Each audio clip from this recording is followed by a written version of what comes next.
Olá, tudo bem? Estamos iniciando mais um ACCast e nesse episódio nós vamos falar sobre o bem-estar no ambiente do trabalho. E aqui a gente já vai direto ao ponto mesmo, né? Trago duas pessoas que têm o conhecimento sobre o assunto. Primeiro quero apresentar para vocês a terapeuta Cláudia Ramos, que há 7 anos trabalha com desenvolvimento humano, né, Cláudia? Obrigado da sua presença, né? Percebi no seu currículo o quanto você é estudiosa, as extensões que você tem, né? Principalmente voltado para a questão de consciência. Então eu acho que a gente vai conseguir conversar bastante desse tema que é importante. Obrigado pela presença. Eu que agradeço, é uma honra estar aqui. E a gente poder contribuir com o outro, para mim, é um dos meus valores. Então, eu sou, sim, bastante estudiosa, trabalho muita coisa em mim para poder contribuir aí o máximo possível com as outras pessoas. Legal, bacana, é isso aí. E também Rodrigo Claudino, que é psicólogo, especialista em análise de comportamento, né, que vai dizer também a respeito do tema. Obrigado pela sua presença, Rodrigo. Eu que agradeço aí o convite, acho que é um tema bem interessante, principalmente no mundo de hoje, né? Acho que a saúde mental tem conseguido alcançar lugares que antes não alcançava.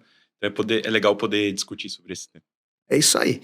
Quando a gente fala de empresário, de empreendedor, a gente está falando da casa, da associação comercial, né? E esse é um tema relevante para quem nos segue, né? Normalmente a gente trata com os pequenos, com os médios, com os grandes empresários. E o bem-estar no ambiente de trabalho faz muita diferença, principalmente quando a gente pensa na questão da produtividade. Então eu quero já iniciar com você, Cláudia. O que é o bem-estar? O bem-estar, eu entendo que é um conjunto de coisas. Então, ele envolve todas as nossas saúdes.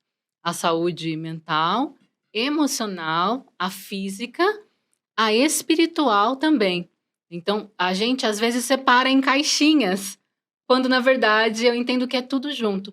Então, quando nós estamos de uma forma mais harmoniosa, equilibrada, com essas saúdes, ou pelo menos, né, a maior parte delas, a gente consegue estar em bem-estar, sentir esse bem-estar. E aí, consequentemente, isso vai influenciar em todas as áreas da minha vida, inclusive no trabalho, gerando mais produtividade, que é o que as empresas esperam.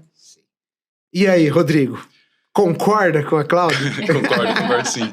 Eu gosto a minha abordagem, né, dentro da psicologia, como a gente estava até discutindo antes aqui, né, da gente começar, ela foca bastante na interação da pessoa com o ambiente dela. Então, se a pessoa não tem um ambiente, um contexto ao redor dela que não favorece o bem-estar, dificilmente ela consegue se desprender disso e se sentir bem num ambiente que não faz bem para ela. Então, quando se trata de empresas, isso é bem claro, assim. Quando a gente fala de clima organizacional, por exemplo, é muito difícil que uma pessoa consiga se sentir satisfeita e consiga produzir o que ela deveria se o ambiente não está favorecendo.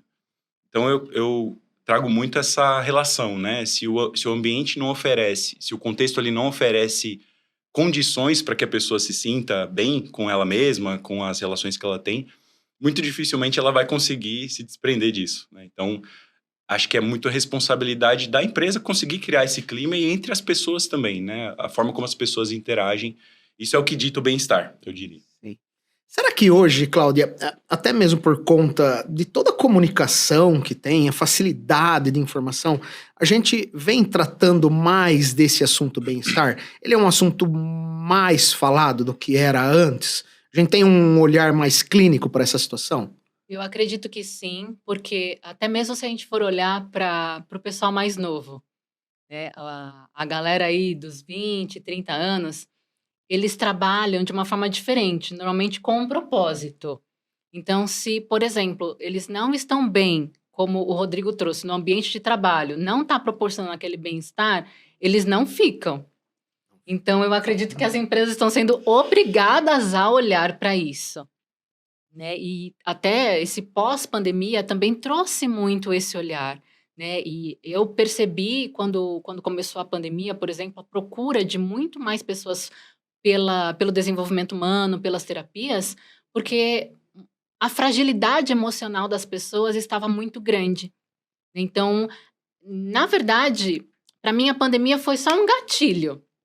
Já estava acontecendo, emocionalmente falando, né? As pessoas já estavam num caos e aí veio a pandemia. Então, isso trouxe à tona, né? E agora não tem como voltar atrás. É importante que a gente continue olhando Porque a gente fala muito, né, da inteligência emocional. Só que, se eu não conhecer olhar para as minhas emoções, como que eu vou adquirir uma inteligência emocional se eu nem olho para ela, se eu nem sei o que eu estou sentindo de verdade? E isso, de novo, influi diretamente no trabalho. E aí as empresas, elas precisam olhar para o ser humano que está ali por detrás. Porque no final das contas, existe ali por trás do CPF, existe uma pessoa.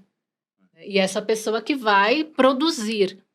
Então, eu não vejo outra alternativa. Eu acredito que a gente tem que voltar-se realmente para essa humanização dentro das empresas. A Cláudia trouxe um ponto interessante, né? Sim. A mudança, a diferença entre gerações, né? Se a gente for pegar geração... os millennials, né? Acho que eu sou Sim. millennial, acho que entre 28 e Isso. 40 anos, alguma coisa assim. A minha geração começou a aceitar mais a ideia de terapia, por exemplo, né? De cuidar da saúde mental. Diferente da geração anterior, que via muito essa questão mais individualizada, do tipo, você precisa se virar. Isso principalmente entre os homens, né? Você precisa se virar, você não deve ter ajuda de ninguém, você deve ser o cabeça da casa, você deve ser o provedor e tudo mais.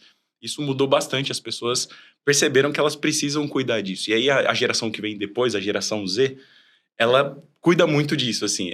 As pessoas falam que fazem terapia com orgulho. Diferente de como é na geração passada, que as pessoas escondem que fazem terapia. Não sei se você percebe isso no dia a dia. Sim. As pessoas têm vergonha de falar que fazem terapia, né? E hoje a geração mais nova, ela fala isso com orgulho mesmo, né? Tem até um termo, eu sou terapeutizado. Eles falam isso como se fosse um diferencial. Isso é legal, porque são as pessoas realmente buscando uma parte ali da vida delas que tem uma importância. Como a saúde física, né? Vamos dizer assim, as pessoas têm buscado praticar esporte. Hoje elas têm buscado também melhorar a saúde emocional delas. E isso também, eu acho que favorece o ambiente de trabalho, no sentido de que o ambiente de trabalho tem se preocupado mais com isso.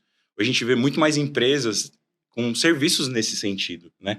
De oferecer tanto atendimento individual dentro das empresas, mas de se preocupar como as pessoas estão interagindo ali, como é que está o clima organizacional, como é que está a segurança psicológica, né? São termos que a gente usa bastante nesse meio, dentro da organização. Tem até uma lei que é recente, que fala sobre isso, né? Que dá incentivos para as empresas que favorecem a saúde mental dentro do ambiente de trabalho. Então, realmente, assim, acho que ganhou um espaço muito grande, e acho que é por isso que a gente está discutindo isso aqui hoje, né? Por causa desse espaço maior que tem tido esse tema, o bem-estar, né? Se eu pegasse a palavra bem-estar e falasse, bem-estar no ambiente de trabalho é o colaborador estar feliz. Tá certo, é isso ou é muito pouco? O que você pensa disso, Cláudia? Porque o bem-estar não está muito ligado à felicidade ou não? Está ligado à felicidade. Porém, o que é felicidade para cada um? É aí que está o ponto. Então, eu acredito que a felicidade é um conjunto de fatores. Mas aí, dependendo da realidade de cada pessoa, a gente dá importância para alguns pontos diferentes. Por exemplo, às vezes felicidade para alguém pode estar sempre com uma saúde perfeita. Ela nem ganha tão bem assim, mas para ela isso não é o mais importante. Para outros, uma felicidade é cada vez estar subindo mais o cargo na empresa. E não tem certo, não tem errado, entende? Eu acredito que é o ponto de vista de cada um. Acontece que a empresa, como a gente passa, né, a maior parte do tempo dentro, acaba influenciando muito. Então, quando o Rodrigo traz essa parte do ambiente de trabalho, de você, né, agora incluindo aqui a parte da sua comunicação com os seus gestores, com os líderes, isso também influencia muito. E até mesmo essa parte da comunicação, das pessoas poderem se comunicar com mais clareza, com mais franqueza ao que está acontecendo. E, por exemplo, eu estudo também um pouco da comunicação não violenta. Talvez vocês conheçam. E ela traz muito isso. Como que eu posso me expressar de uma forma que eu fale aquilo, traga aquilo que está me incomodando, mas de uma forma coerente, sem atacar ninguém. Isso tanto em relacionamentos pessoais como dentro de um ambiente de trabalho. Até porque dentro de um ambiente de trabalho é mais delicado ainda, né, esse tipo de situação. Então, para mim, a felicidade ela é muito particular de cada um. E aí ela tem a ver com a questão comportamental da pessoa, esse bem-estar, ou com a relação do comportamento da empresa? Como que você vê isso? Até mesmo porque você dá palestra para as empresas, não é isso aí, Rodrigo? Sim. Você conversa, além de você conversar, e a Cláudia também eu sei, vocês conversam individualmente, mas às vezes você conversa com a coletividade, né? Tentando entender essa questão. Como que você enxerga isso? Eu pegaria um caminho alternativo ao que a Cláudia sugeriu, né? De pensar a felicidade como de uma maneira mais individualizada. Eu pegaria o que é característica da espécie humana. O ser humano, ele tem uma história evolutiva por trás, né? A gente pode pensar isso, é o que a ciência diz. Como é que se deu essa história evolutiva nos seres humanos? Porque quando a gente consegue entender isso, quando a gente começa a entender isso, a gente pode pensar o que é comum para todo mundo? O que faz um ser humano, enquanto espécie, se sentir bem, sentir bem-estar? Então a gente pode pensar que ao longo de toda a história evolutiva do ser humano, foi muito característico a vivência em grupos. O ser humano só sobrevive se ele estiver inserido num grupo. Tem até um autor, ele fala que se um responsável por um zoológico ele fosse criar uma jaula específica para o ser humano, ele teria uma lista ali do que teria que ter nessa jaula para o ser humano conseguir sobreviver. A primeira coisa dessa lista não pode ficar sozinho. Então é tão forte entre o ser humano a interação que se ele fosse colocado numa jaula sozinho, ele não sobreviveria. Assim como um pinguim, se você colocar ele na areia do deserto, ele não vai sobreviver, né? Não tem um contexto favorável para a sobrevivência. Então, a interação é muito importante para a gente, para o desenvolvimento da inteligência, para o desenvolvimento de habilidades sociais, emocionais. E aí, quando a gente tem um ambiente que favorece essa interação, né, quando você consegue se sentir pertencido ao grupo no qual você está inserido, isso determina o seu bem-estar. Isso eu diria para todas as pessoas enquanto espécie, né? Para o ser humano enquanto espécie, se sentir inserido dentro de um grupo favorece muito o bem-estar. Esse mesmo autor que eu citei, ele fala que os nossos ancestrais, né, eles tinham um problema que se você se vê excluído do grupo, a sua chance de sobrevivência diminui muito. Você precisa das outras pessoas para sobreviver. E hoje, quando as pessoas se sentem sozinhas, elas entram num estado de alerta constante, né? O organismo dela começa a operar de uma maneira como se ela estivesse em risco mesmo. Então ele faz uma relação bem interessante entre solidão e, por exemplo, problemas cardíacos. São duas coisas que não tem nada a ver, a princípio, né? Uma coisa com a outra, tipo, se eu me sinto sozinho, eu posso ter problema no coração? Sim, porque se você se vê sozinho ou se sente sozinho, o seu corpo vai entrar num estado de alerta, como se você estivesse em perigo constante, que com o passar do tempo pode te gerar problemas no coração. Então, eu diria que um contexto de trabalho que favorece produtividade, favorece bem-estar, é aquele em que consegue fazer com que as pessoas se sintam pertencidas. Se eu me sinto pertencido àquele grupo, eu invariavelmente vou me sentir bem ali dentro. Então, acho que esse é um caminho legal das empresas pegarem. Isso envolve vários fatores, né? Por exemplo, o quanto a pessoa está alinhada com missão, visão e valores da empresa. Às vezes a pessoa entra numa empresa e não está alinhada muito, né, com o que é valor da empresa. Então, dificilmente ela vai conseguir se sentir inserida dentro daquele grupo. Ela vai se identificar com as pessoas e com a empresa. Isso pode ser pouco favorável ao bem-estar dela. Eu não vou me sentir bem se eu estou inserido num grupo em que eu não me sinto parte. Igual ser corintiano e estar no meio de um monte de palmeirense. É difícil. Sim. É mais ou menos essa analogia que eu faria. Você sabe Posso trazer uma Claro, com observação? certeza, deve. Ele trouxe essa questão, né, da solidão, e realmente hoje as pessoas estão observando muito isso. E tem uma diferença quando eu estou ali, por exemplo, trabalhando com um cliente, terapeuticamente falando, que é da solidão e a solitude.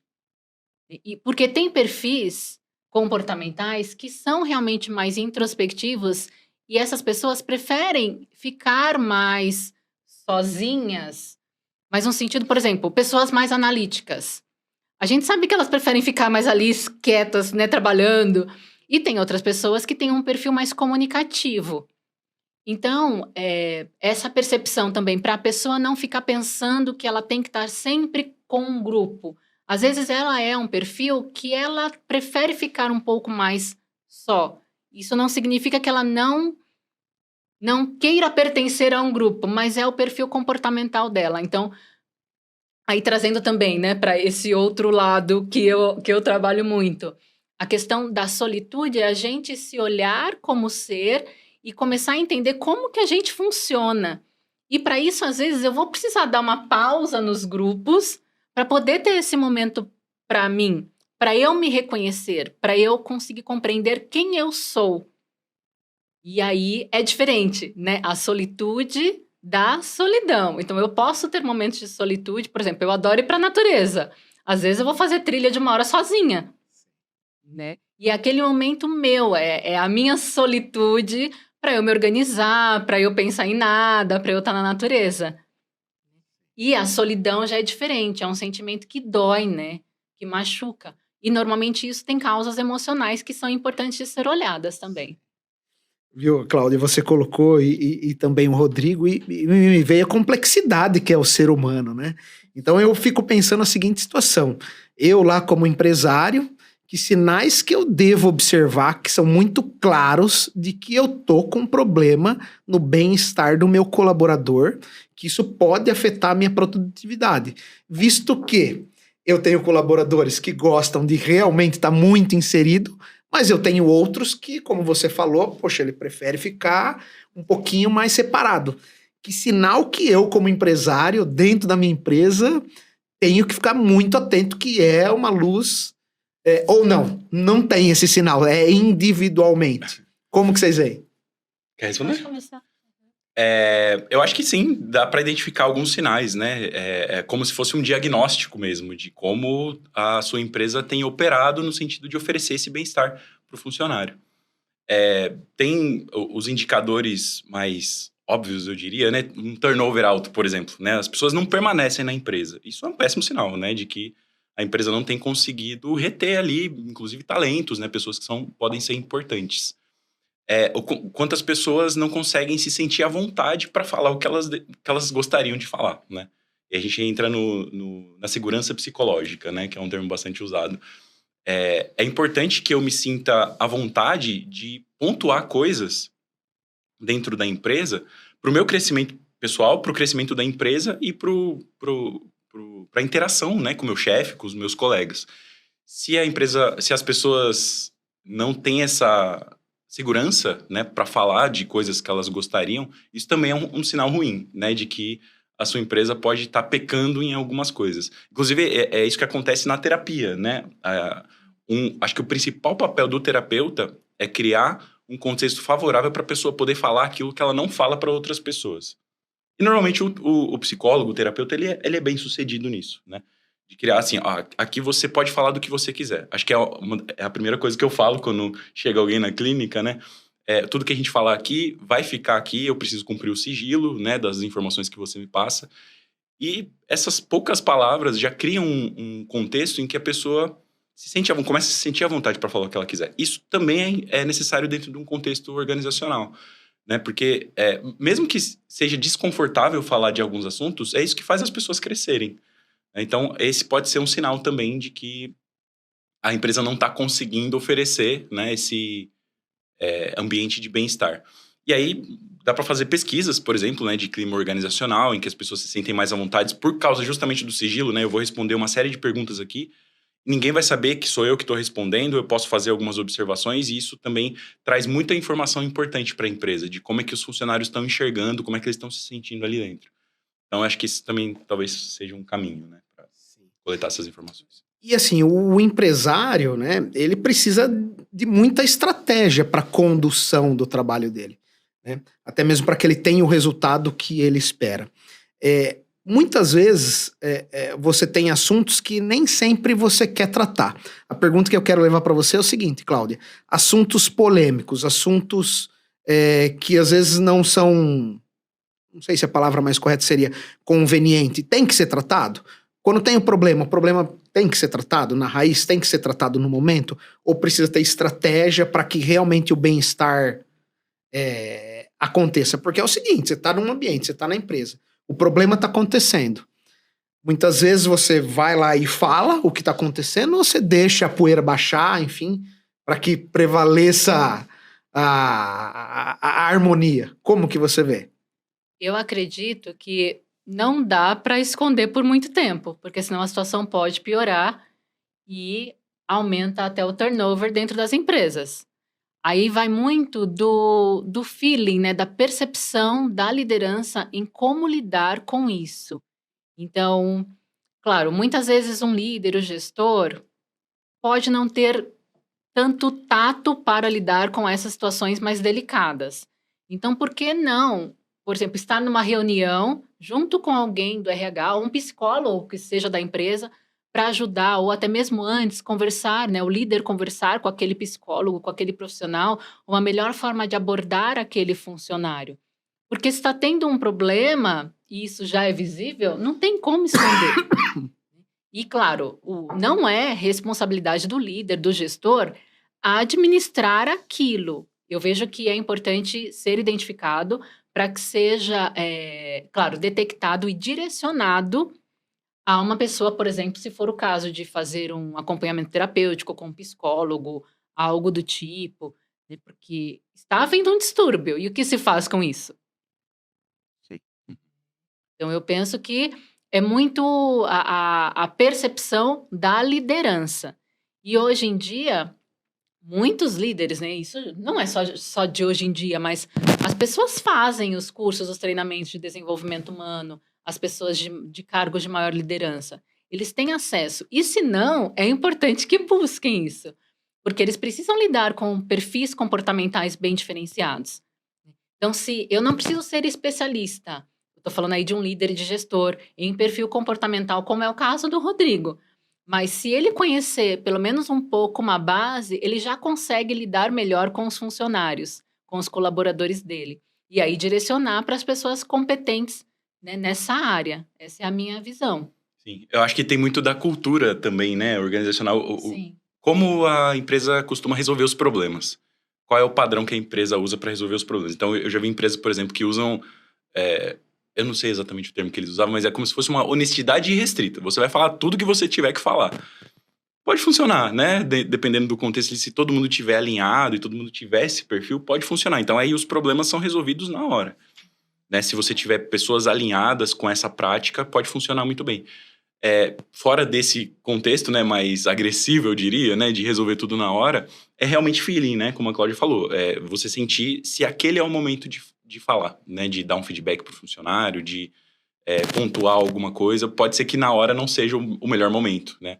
Mas, de qualquer forma, é importante que haja esse feedback. Agora, Rodrigo, a liderança ela não tem papel fundamental na questão da organização, que seja da seção, do departamento dela, com relação ao bem-estar? Ou seja, o que eu tô querendo perguntar para vocês é o seguinte: se aquele departamento ele não tá caminhando como deveria no que diz respeito ao bem-estar, não é...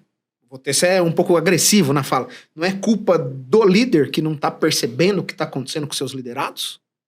Também, eu diria que sim. É muito responsabilidade dele, né? Criar esse clima organizacional, porque é a pessoa que tá ali à frente, né? Eu diria que depende muito da capacitação que ele tem, né? Como a Cláudia também trouxe, o quão bem treinado ele tá para entender as sutilezas do comportamento humano, vamos dizer assim, né? Das interações. Eu estava até... eu falei do desenvolvimento da inteligência, né? O quanto as interações são importantes para o desenvolvimento da inteligência. É muito característico também do ser humano identificar essas sutilezas que a gente não vê em outras espécies. Por exemplo, os símios, né? Os macacos, vamos dizer assim, em termos leigos, eles são as espécies mais próximas da gente, mas eles não têm essas sutilezas, assim, de identificar o olhar, por exemplo. Pelo que você está olhando, assim, a gente já pode identificar, né? Tipo, a gente consegue se comunicar com coisas bastante sutis, com comportamento não verbal. Isso é muito próprio do ser humano. Se o líder ele não está atento a isso, se ele não é sensível a essas sutilezas, isso pode ser um problema. É até uma questão que a gente vê, né? Tipo, qual é o perfil que a gente, a princípio, olha assim e fala, essa pessoa tem perfil de líder? Talvez a princípio seja aquela pessoa mais comunicativa, que fala bastante, né? Que envolve todo mundo. A princípio a gente diria, bom, essa pessoa parece ser uma boa líder, né? Ela seria uma boa líder.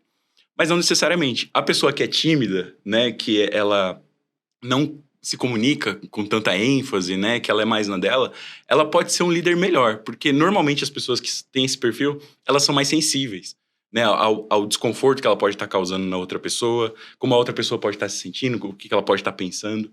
Então, envolve muito essa capacidade do líder de identificar essas coisas. Tem uma outra característica que eu gosto muito também de falar quando se trata de liderança, é o quanto o líder ele precisa ser previsível. Tem uma pesquisa sobre isso que é bem interessante, porque quando a gente lida com pessoas que são imprevisíveis, a gente fica muito ansioso, né? Do tipo, eu não sei como é que o Mark vai reagir ao que eu vou falar pra ele. Às vezes ele reage bem, às vezes não reage bem.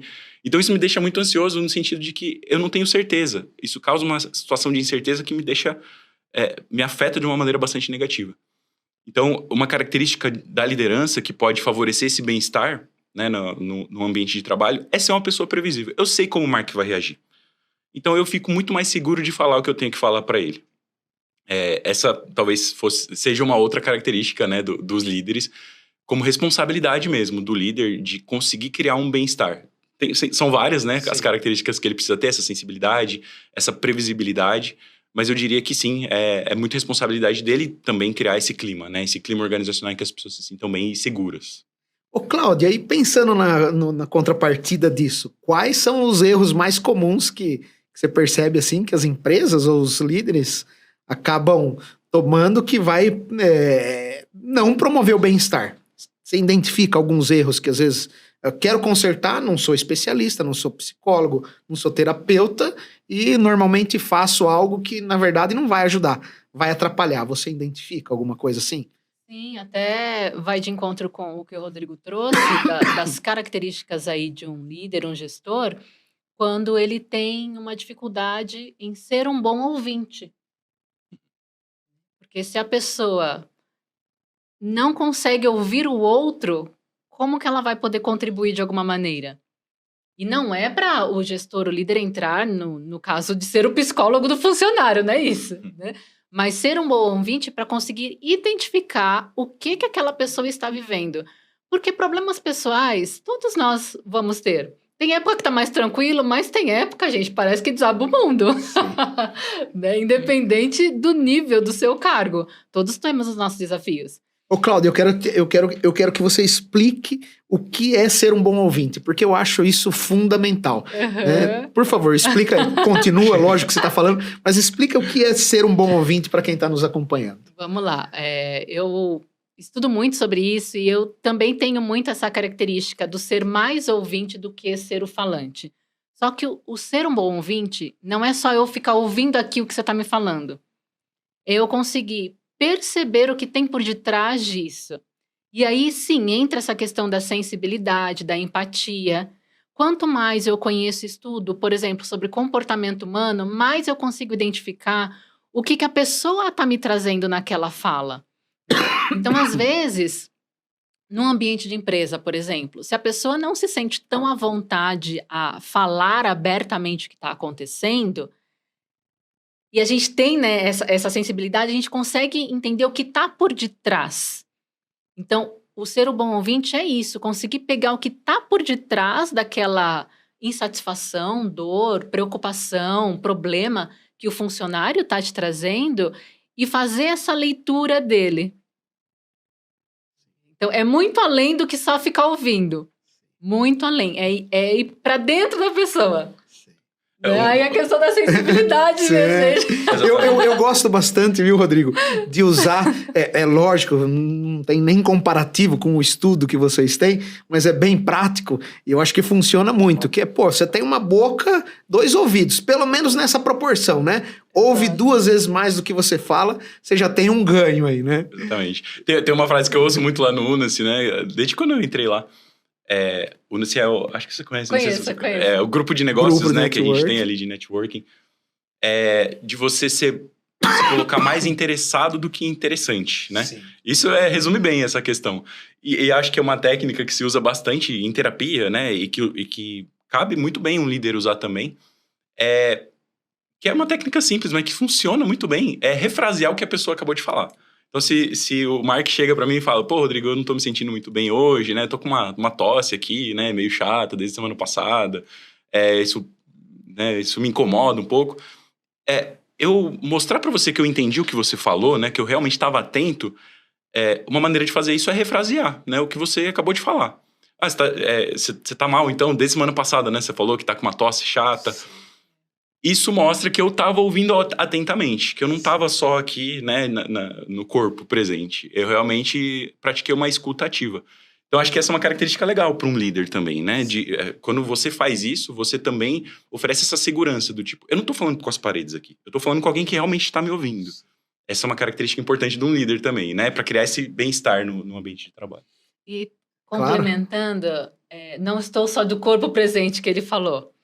Porque muitas vezes a pessoa, ela só precisa, às vezes, falar. porque aquilo está incomodando tanto ela. Então, se ela se sente ouvida de verdade, aquilo para ela já...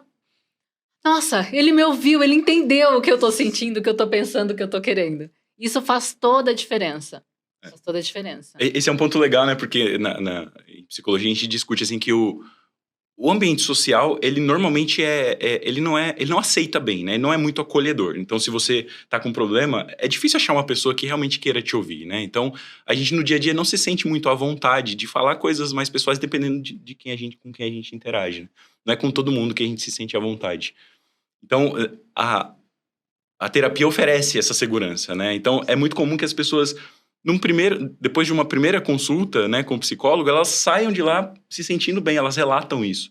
E o psicólogo não fez nada, ele só deu ouvidos à pessoa, né? Porque ele ouviu atentamente, Exatamente. né? Nossa, sabe? A pessoa parou, te ouviu, te entendeu, parafraseou e ela percebeu aquilo. Como a gente trouxe aqui no início. Quantos clientes falam, né? Eu já ouvi muito isso, Cláudia, eu tô te contando coisas que eu nunca contei para ninguém na vida. Então, essa questão dessa escuta ativa, né? E da pessoa se sentir acolhida com aquilo. Coisas que a pessoa tem vergonha de falar para ela mesma, sabe? De admitir para ela mesma. Então, isso é muito importante. Quais outras ações, então, quero esmiuçar de vocês, quais outras ações, assim, a gente pode implementar, né? Vocês acabaram de falar da questão de ouvir, mas quais outras a gente pode implementar no ambiente de trabalho para melhorar a saúde emocional, física, comportamental desse colaborador, né? Fazer algo em conjunto, enfim, o que vocês acreditam que a gente possa levar para o ambiente de trabalho que pode também melhorar? Hoje em dia, eu acredito que é trabalhar bastante essa questão da flexibilidade de horários, de ser home office ou não, porque passamos aí por um processo pandemia e grande parte das pessoas trabalharam home office e houve toda uma readaptação. Então, eu penso que continuam, né, muitos cargos, muitas funções que dá para continuar essa flexibilidade. E, querendo ou não, traz essa felicidade para o colaborador. Ele poder gerenciar ali melhor os horários, os compromissos. Muita gente tem filhos, né? Então para no almoço, vai levar a criança para a escola ou vai buscar. Isso faz toda a diferença. Então, eu acredito que quanto mais uma empresa conseguir manter, por exemplo, essa flexibilidade, melhor vai ser para a empresa, né? E o funcionário vai estar mais feliz por ter essa flexibilidade. Esse é um ponto bem complicado, eu diria, porque ao mesmo tempo que a gente, na teoria, né, se você se sente inserido num grupo, você tende a ter um bem-estar maior, né? E para você se sentir inserido no grupo, é mais fácil que você esteja presencialmente, né? Que você esteja na presença de pessoas. Isso facilita com que você se sinta... Porque existe ali a interação, você se identifica com algumas pessoas, com outras nem tanto, mas existe essa interação que favorece você se sentir pertencido a um grupo. Na questão do trabalho remoto, isso pode ser dificultado, né? Você se sentir pertencente a um grupo de pessoas que você, às vezes, sequer vê a cara dela, né? No dia a dia, assim. Então, você trabalha sozinho. Isso cria até uma impressão de que você pode ser autossuficiente, né? Do tipo, acho que eu não preciso tanto dos meus colegas para fazer. Às vezes, realmente, você não vai precisar tanto, né? Mas, assim, na interação, você consegue produzir coisas muito maiores do que sozinho, normalmente, né? E aí pode passar essa impressão, o trabalho remoto pode passar essa impressão, né? De que você não precisa tanto dos outros.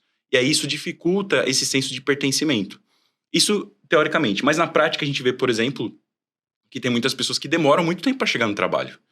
Né? Eu estava falando com o meu xará ali, antes da gente começar, que o problema do trânsito, né? Às vezes, um trajeto de 30 minutos você demora 2 horas, se você tiver de carro. Se você tiver de metrô e ter que pegar trem, também, né? É um problema. Então, você perde de um lado, né? Quando você, por exemplo, tem o trabalho remoto, porque você dificulta que as pessoas se sintam pertencidas, né? Que elas se sintam inseridas num grupo. Por outro lado, você pode favorecer o bem-estar dela, porque ela não vai ter que passar 4 horas, 2 horas para ir, 2 horas para voltar do trabalho, né? Então, é um tema complicado esse, né? O que é melhor? É delicado porque existem... De novo, a questão dos perfis. Sim. Tem uns 2 meses atrás, eu estava atendendo um rapaz, por volta de uns 37, 38 anos. E ele trabalha com a parte de tecnologia, programação, tudo isso. E ele é esse perfil mais fechado. Então, ele ficava bem doido da vida quando ele tinha que ir para a empresa, entendeu? Porque para ele tá lá trabalhando e produzindo e ele não precisa realmente estar interagindo. Mas aí é a questão, de novo, do perfil. Então, assim, não dá para a gente generalizar.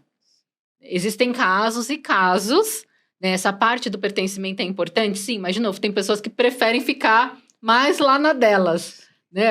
Os mais racionais, digamos assim, dependendo da área de atuação.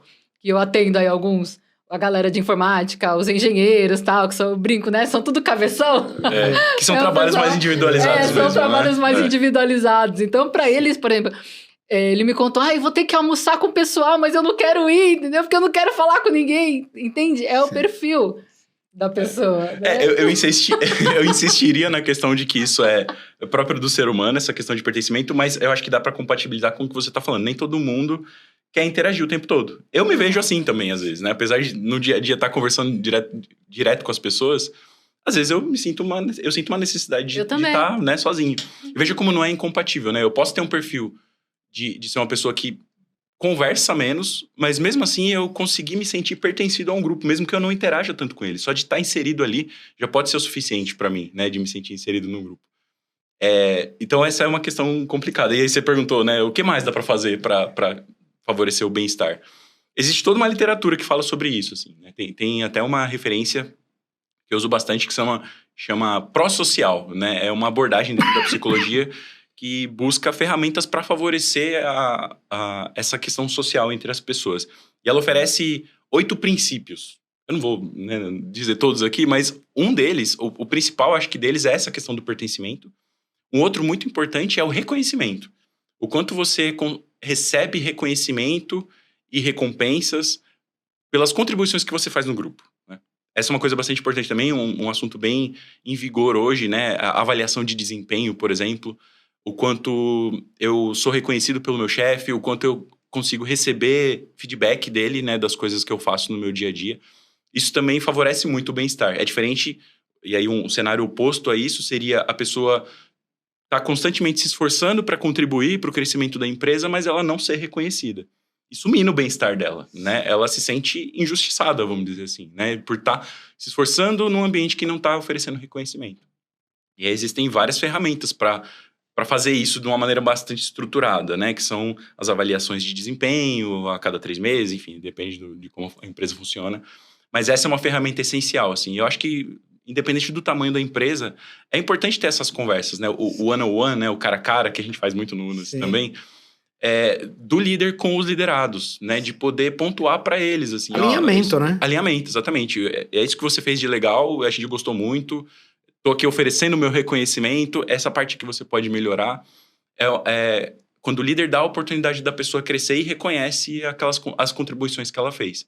Essa é uma coisa essencial também, eu diria. Você falou da questão das ferramentas, né? As ferramentas me remeteu à tecnologia, que me remeteu ao episódio anterior, que a gente trouxe um especialista aqui para falar justamente do uso excessivo da tecnologia e muitas vezes altera o ambiente do trabalho, né? Eu queria saber de vocês, como que vocês vê todo esse excesso de tecnologia no ambiente de trabalho, se ele ajuda ou se ele prejudica o bem-estar. Ou seja, o que você está falando, Mark? Eu às vezes estou lá no meu ambiente de trabalho, pego o meu celular, vou ver as redes sociais, dou uma relaxadinha e volto a trabalhar. Isso melhora o bem-estar? Prejudica? Como que vocês veem? Complicado. É delicado, porque, por exemplo, hoje em dia, isso daqui não sai da mão da gente. A gente trabalha com ele, inclusive, né? Então, é saber pesar, saber dosar. Ontem mesmo eu estava conversando com o meu namorado, ele também trabalha com programação, e eu comentei que vim aqui. E aí ele falou, hoje tem várias tecnologias que mensuram o comportamento das pessoas, até pela voz. Você ensina uma IA a reconhecer, por exemplo, padrões de depressão, de ansiedade, tudo isso, né? Então, a tecnologia, ela tem o lado bacana e tem o lado não tão bacana. E aí vai de cada um pesar. Pelo menos é isso que eu entendo. Porque a gente pode usar isso aqui muito para o bem. E pode usar para não tão bem assim. No geral, assim, socialmente falando, né?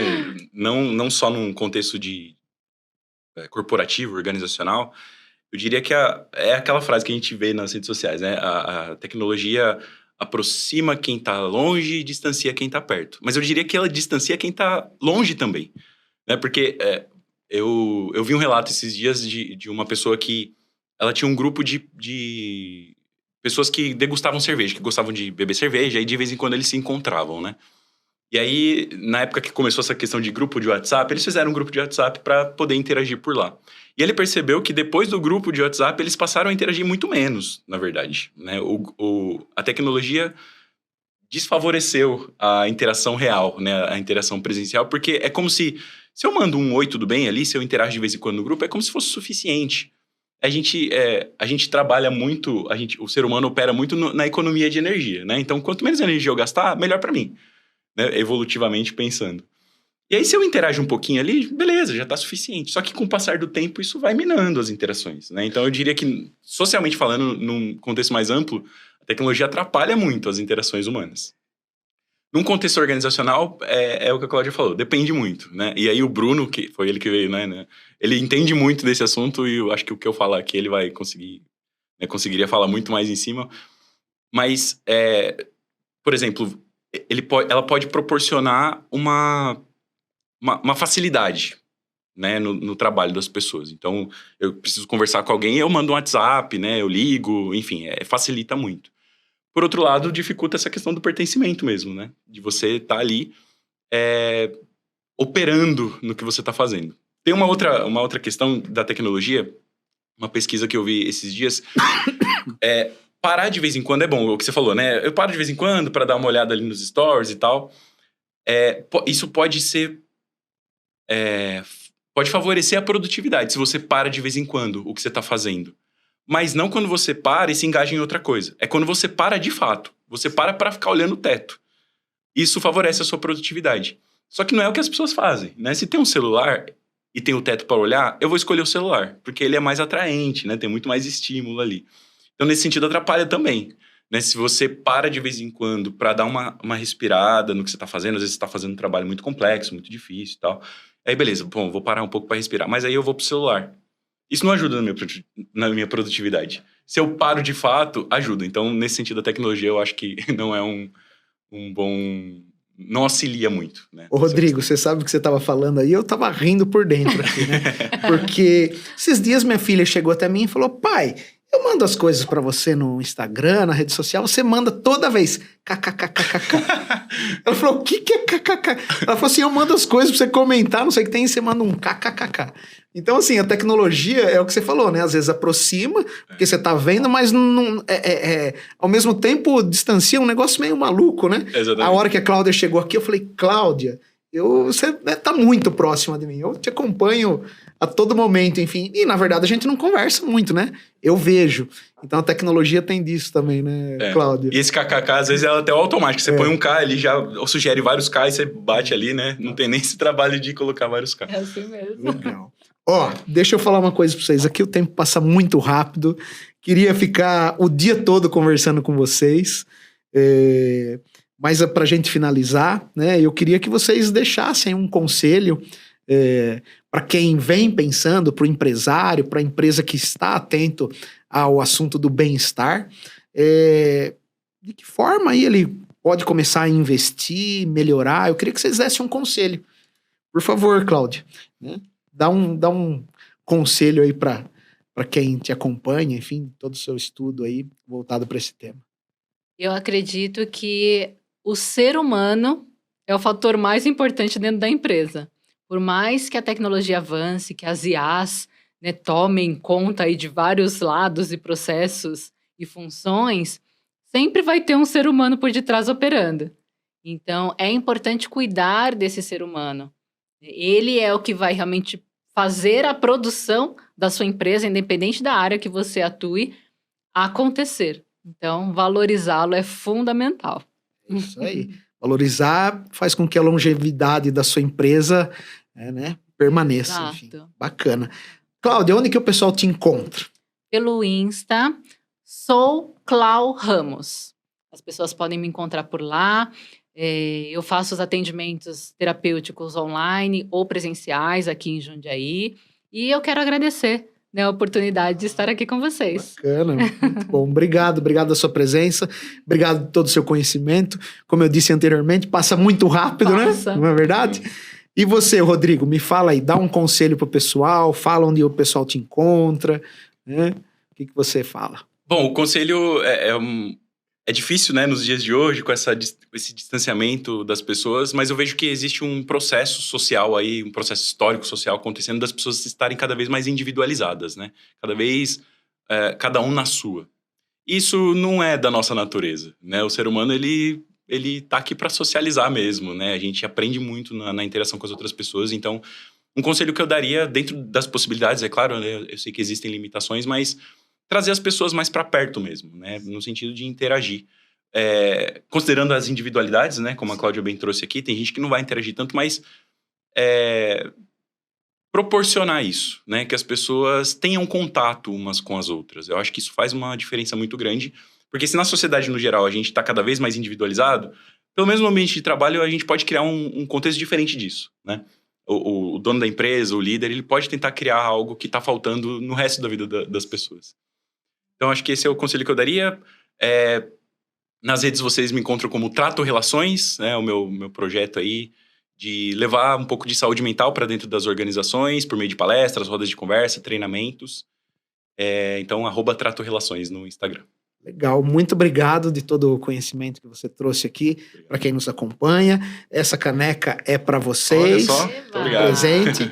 E para quem curtiu o que a gente trouxe aqui, coloca lá os comentários, divulga para os amigos. A gente está no Spotify, a gente está no YouTube. E a ideia é sempre trazer pessoas com qualidade, conhecimento, como vocês aqui, para ajudar o empresário no dia a dia. Meu muito obrigado. Obrigado, Mark. Valeu.